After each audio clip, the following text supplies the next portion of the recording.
berkata, "Istaghfirillah, mohon ampun kepada Allah Subhanahu wa taala." Jemaah rahimahullah. Kemudian ada seorang murid Imam Hasan Al-Basri yang bernama Rabi bin Sabi. Rabi bin Sabi ini heran. Ada 4 pertanyaan, tetapi hanya 1 jawaban.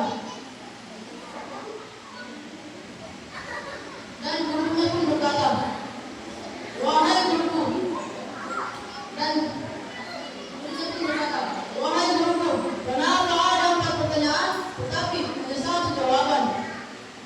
Gurunya pun berkata, "Jawabanku hanya jawaban."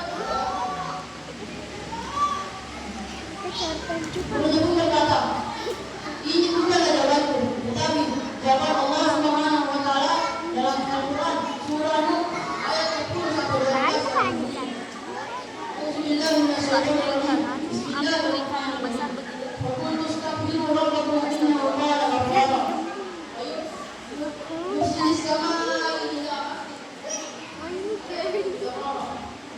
wa yumdidukum bi amwalin wa banin wa yaj'al lakum jannat wa yaj'al lakum jannat wa yaj'al kira-kira tidak. Lalu aku berkata kepada mereka, mohon ampun kepada Tuhan. Sesungguhnya Dia Maha Pengampun. Jika kamu memohon saya, Dia akan memberikan dari kamu, memperbanyak Anda dan anak-anakmu, serta mengadakan kebun-kebun dan mengadakan sawah-sawah. Hadirin hadirat rahimahullah. Sebagai kesimpulan, apapun yang terjadi dalam hidup kita, entah itu musim kemarau yang panjang, ataukah kemiskinan, ataukah kita belum diberikan rezeki berpahala, ataukah pekerjaan yang selalu gagal, maka janganlah kita perlu menyalahkan keadaan orang lain serta Allah Subhanahu wa taala. Mengapa demikian?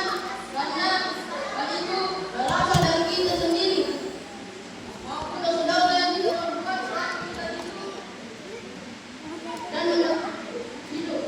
Oleh karena itu, untuk memenangkan kehidupan dan mendapatkan rahmat Allah Subhanahu wa taala, yaitu dengan cara memperbanyak istighfar.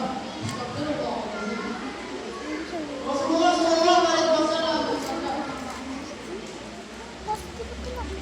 "Man lazima istighfar, ja'alallahu min kulli dayyin makhraja, min kulli hammin faraja, wa man razaqahu min haythu la yahtasib."